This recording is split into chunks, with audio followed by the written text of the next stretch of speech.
En lep trajnostni pozdrav vsem skupaj. Sem Luka Stanat Peterca in na Petrolu vodim področje razvoj infrastrukture za električna vozila.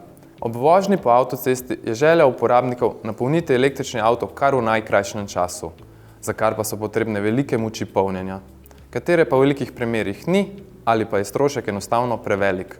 V tem primeru priskoči na pomoč hranilnik električne energije, ki omogoča polnjenje ob nizkih močeh in shranjevanje te energije, nato pa prilagodljivo oddajanje električne energije ob večjih močeh.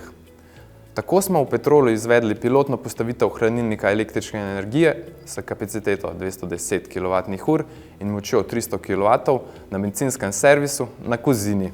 Zraven pa smo postavili še hitro in dve ultrahitre polnilnice z močjo do 350 kW. Vas zanima, kaj to sedaj pomeni?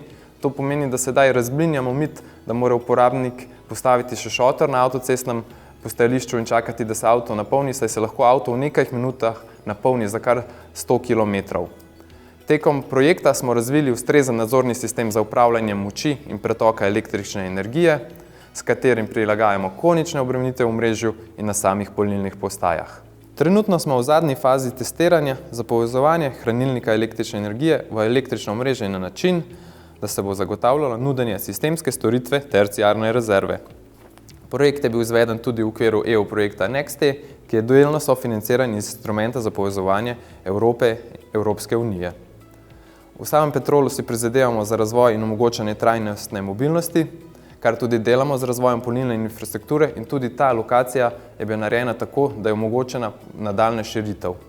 Tako si v Petrolu prizadevamo za razvoj in omogočanje trajnostne mobilnosti, kar delamo z razvojem polnilne infrastrukture in izvajanje pilotnih projektov, ki so odlični nastavki za nadaljnjo širitev vozlišč za polnjenje električnih avtomobilov.